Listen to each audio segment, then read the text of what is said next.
Do you have an Amazon Alexa enabled device? You can now listen to my podcast on that device. Just go to Alexa Skills, search for K-12 Education Untangled, click Enable to enable that skill, and voila! You're now able to listen to my podcast via your Alexa enabled device.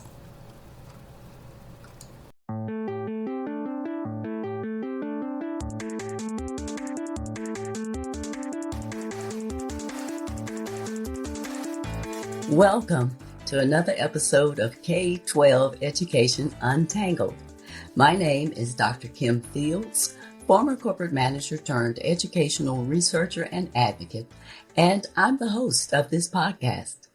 I got into this space after dealing with some frustrating interactions with school educators and administrators, as well as experiencing the micro-discriminations that I faced as an African-American mom raising my two kids who were in the public school system. I really wanted to understand how teachers were trained and what the research provided about the challenges of the public education system. Once I gained the information and the insights that I needed, I was then equipped to be able to successfully support my children in their educational progress. If you're looking to find out more about current information and issues in education that could affect you or your children, then you're in the right place. Thanks for tuning in today. I know that staying informed about K-12 education trends and topics is important to you, so keep listening. On today's episode, I'll be discussing bullying in schools. This discussion will be in two parts, and this will be the first part of the discussion.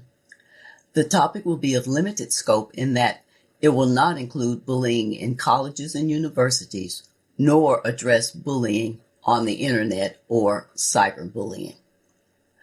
Bullying is one of the greatest health risks to children in the U.S. society today. Bullying prevention as well as school safety is a top national priority and a key area of academic research. The research includes areas such as efforts and effects on academic performance, the role in school climate, and strategies and procedures for prevention. Do you have an Amazon Alexa enabled device? You can now listen to my podcast on that device. Just go to Alexa Skills, search for K-12 Education Untangled, click Enable to enable that skill, and voila! You're now able to listen to my podcast via your Alexa-enabled device. Now, back to the show. Bullying is a global concern. It's generally defined as an intentional, repetitive behavior manifested in unbalanced power relations in order to cause harm.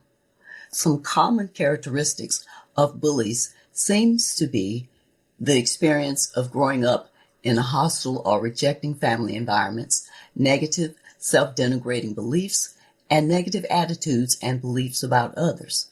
A bully tends to act out either because of insecure attachments, learned aggressiveness, or weak social bonds. These factors have the potential to negatively impact their ability to communicate effectively with surrounding environments. Bullying can involve physical aggression, such as hitting and shoving, and verbal aggression, such as name-calling, but it can also include social relational forms of bullying in which a victim is excluded by peers or subjected to isolation. There are 3 levels of bullying: mild, moderate, and severe. Traditionally, in the research, bullying has been defined as unwanted, intentional, aggressive behavior that involves a real or perceived power imbalance that is often repeated over time, and verbal and physical actions that range from making threats and spreading rumors to isolating others to physical attacks causing injury. Researchers tend to define bullying through a different lens usually looking at intentionality and power imbalances. Because of the differences in definitions, there's no consensus on the incidence of bullying or on trends over time. Bullying is pervasive in all grades and all schools nationwide, and it is observed across gender, race, ethnicity, and socioeconomic status. The percentages of students involved in bullying varies widely, but one nationally representative study found that approximately 28% of students 12 to 18 years old reported being bullied at school at some point during the school year. Bullied students experience higher rates of anxiety, depression, physical health problems, and social adjustment problems, and these problems can persist into adulthood. Bullied students tend to become less engaged in school, and their grades and test scores decline. Students who engage in bullying are at an elevated risk for poor school adjustment and delinquency, and they are at increased risk for higher rates of criminal behavior and social maladjustment in adulthood. Research on bullying dynamics shows that bullying is often aimed at specific groups. The three groups that have become prominent in the research literature include children with disabilities, African American youth, and LGBTQ youth. Researchers have found that African American youth experience more physical assaults than their white and Latino counterparts, with the African American youth experiencing 31.5% of assaults compared to 20.7% for whites and 19.1% for Latino students, respectively. Victimization and harassment outcomes for African American youth related to poor social and emotional development, including depressive symptoms, greater difficulty making friends, poor relationships with classmates, peer rejection, negative self-appraisals, substance abuse, loneliness, low average grades, and truancy. A large percentage of bullying among students involves the use of homophobic teasing and slurs. Bullying and homophobic victimization occur more frequently among LGBT youth in American schools than among students who identify as heterosexual. Some LGBT youth report greater depression, anxiety, suicidal behaviors, and truancy than their straight identity peers. Research is lacking bullying data on other potentially vulnerable groups, including Native American, Latina and Latino, and or Hispanic, as well as the immigrant populations. When schools investigate potential bullying incidents, they should also assess whether such incidents constitute harassment, as a certain form of bullying can constitute harassment and can carry significant legal implications. So it's important for schools to be vigilant about such behaviors, aware of the legal context, and transparent about their procedures for investigating and addressing such incidences. Schools need to ensure that students and parents know the specific procedures for reporting bullying and harassment, as well as whom to contact if cases are not handled expediently. One of the ways to combat bullying in schools is to improve the school culture. School culture encompasses many factors, but substantial evidence indicates that a positive school climate engages students in learning and promotes academic achievement and success. Schools with higher levels of bullying and teasing had dropout rates 29% above average, compared with schools with a low level of bullying and teasing, which had dropout rates at 28% below average. Research shows that high schools with an authoritative school climate characterized by high levels of both disciplinary structure and adult support for students typically have lower levels of bullying and other forms of student victimization. On the other hand, high schools with low structure and low support had higher levels of bullying and other forms of student victimization. There are research-based steps that educators and administrators can take to improve school climate, including 1. Assessing the school's strengths and needs in a comprehensive, reliable, and valid manner. 2. Teaching pro-social skills in regular classes advisory classes, and other small group experiences with opportunities for practice. 3, engaging in prevention efforts that range from on-the-spot teaching with students who engage in teaching or bullying behaviors to formal school-wide programs. And 4, supporting partnerships among parents, educators, and mental health professionals who seek to interrupt the bully victim bystander cycle and encourage bystanders to be upstanders who do not allow bullying to continue. School personnel and bystander students can make a significant difference in the rates of bullying. Social emotional learning can also help students become more respectful and considerate of others. While some bullying occurs in classrooms, most of the bullying incidents occur where there are large gatherings of students and few or no school staff members. For example, in hallways during transitions, on playgrounds and routes to and from schools, and on buses, in restrooms and cafeterias. Therefore, schools and communities need to consider a well-coordinated approach to developing strong homeschool partnerships coupled with wider community-level efforts to teach young people appropriate social emotional skills, concern for others, and an appreciation for civility, which are all essential to the well-being of our society. Some of the ways that schools, parents, and community stakeholders can work together to significantly lower rates of bullying include 1, providing training for students, staff, and parents on creating common norms and ways to deal with bullying incidents. 2, creating a living and dynamic school policy on bullying that all embrace and support. 3, creating and maintaining open lines of communication to report and respond to incidents. 4, facilitating opportunities for staff, students, and parents to discuss the topic and potential solutions across academic and social contexts.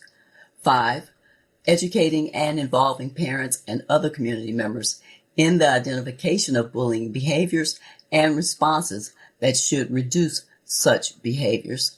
And 6, establishing clear and developmentally appropriate consequences for peer groups that encourage or instigate bullying behaviors.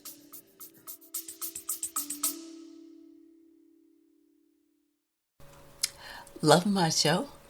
Consider being a regular subscriber. You can subscribe for as little as $3 per month. Just go to https://tinyurl.com/podcast support. There's no contractual obligation. You can cancel at any time. If you choose to subscribe, I'll give you a special shout out thanking you in an upcoming episode. Remember, that's https://tinyurl.com/podcast support to subscribe.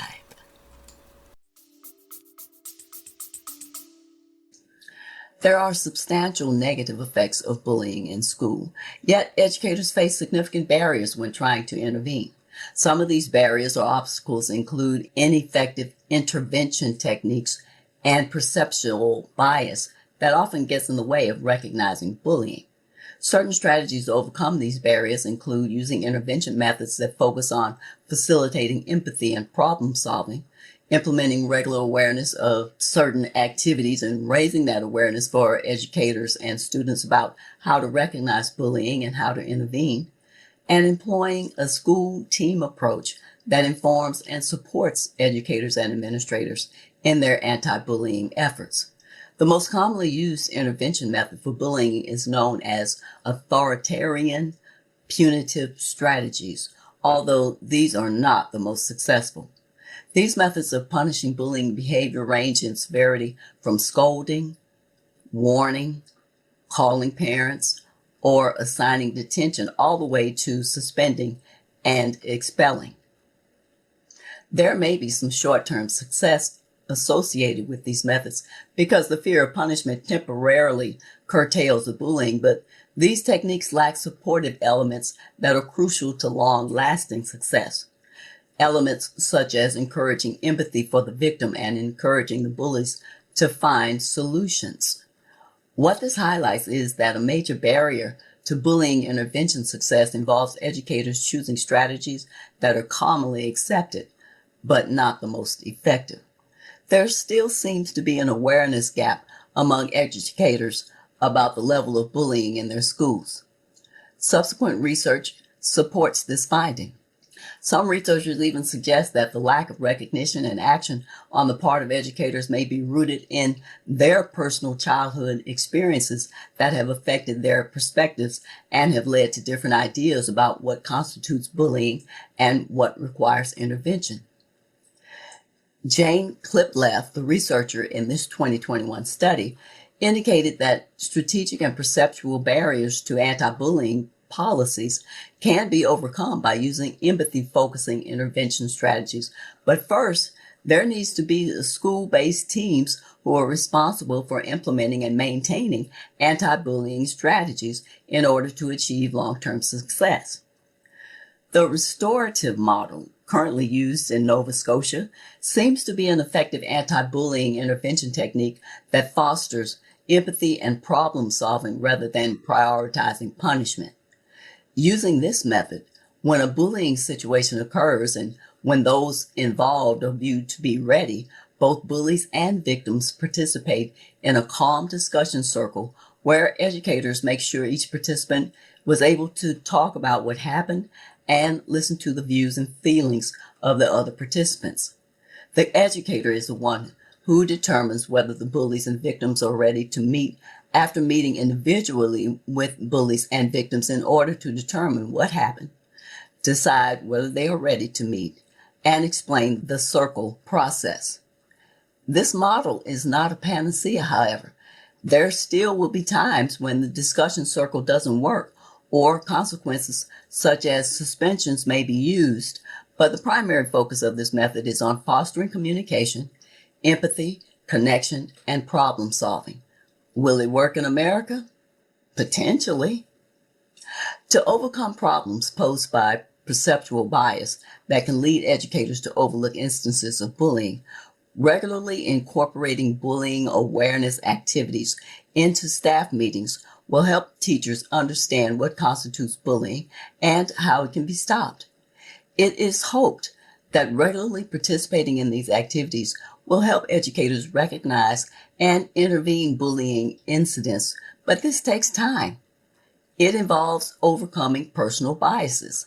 Students should also participate in awareness-raising activities in order to learn more about bullying and appropriate bystander behavior so that they can help respond to cases of bullying that educators might miss. This might be tough to implement because of the fear of retribution from the bully.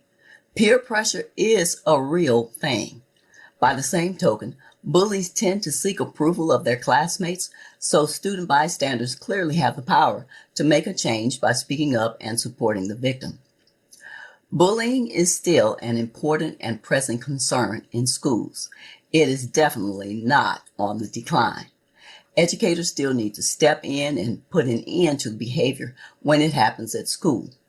Failure to do so effectively puts victims at higher risk for mental illness and diminished academic performance, as well as dwindling attendance.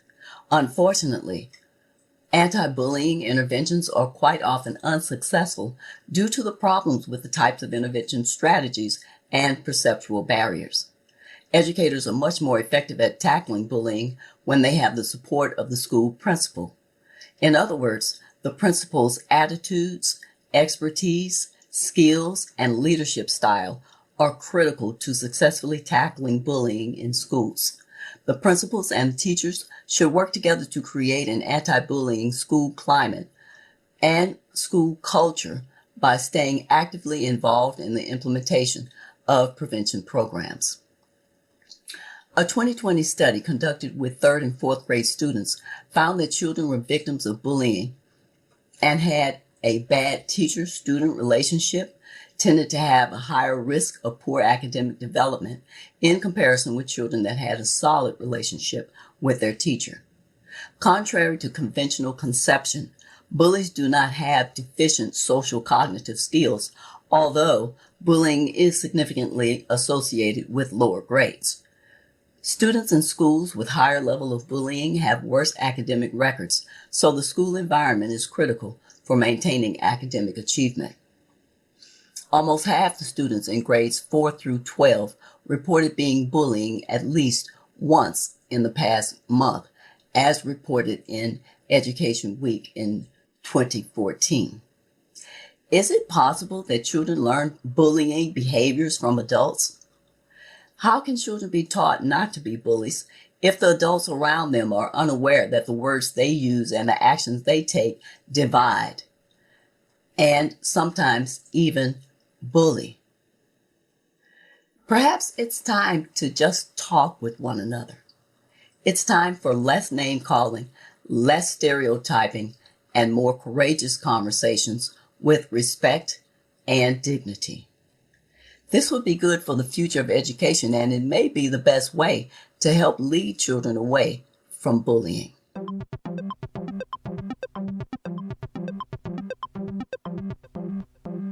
Here are this episode's takeaways. One of the reasons that bullying has gotten such national and global attention is because it has moved away from physical acts to psychological or technological acts where students as young as 12 years old are committing suicide. Some policymakers, healthcare administrators, doctors, etc., are considering it a disease, even an epidemic. Different data points have been used to support this perspective, including 1. Nearly a third of all young people ages 12 to 18 report being bullied, according to the National Center for Education Statistics. 2. The gender gap in bullying is widening. In 2011, 31% of female students ages 12 to 18 reported being bullied, as opposed to 25% of male students. The most common location for bullying in schools is in hallways and stairwells, with inside the classroom coming in second place. The authoritarian punitive strategy intervention for bullying is not the most successful. Research on bullying dynamics shows that bullying is often aimed at specific groups. Those three groups are typically children with disabilities, African American youth, and LGBTQ youth. There are 3 levels of bullying: mild, moderate, and severe. Bullying can include physical aggression, such as hitting and shoving, and verbal aggression, such as name calling, but it can also include social relational forms of bullying in which a victim is excluded by peers or subjected to isolation. One of the ways to combat bullying in schools is to improve the school climate. School climate encompasses many factors, but substantial evidence indicates that a positive school climate engages students in learning and promotes academic achievement and success. If this is the type of subject matter and discussion that resonates with you, please follow my podcast on whatever service you're listening to this. Also, I'd love to hear from you, so please leave me a rating, a review, or a comment on Apple, Stitcher, or Podchaser. You can also rate my podcast at ratethispodcast.com. If you like this podcast, the best way to support me and help me grow it is by leaving a review. This helps my rankings and entices other people to listen to the show. And share this episode with anyone you think would find it valuable. Be sure to tell your friends, family, and community about my podcast. I really appreciate it if you'd recommend my podcast to a friend directly on Twitter and to mention my show in your tweet. Additionally, you can connect with me on Instagram and Facebook with the handle Kim J. Fields. Thanks for listening today. I hope you'll come back for more K-12 educational discussions with even more exciting topics to untangle. Be sure to stay tuned. On the next episode, I'll be discussing part 2 of the bullying discussion, in which I provide information on the role of emotions in bullying, state and anti-bullying laws, and actions that you can take to safeguard your children. Until next time, aim to learn something new every day.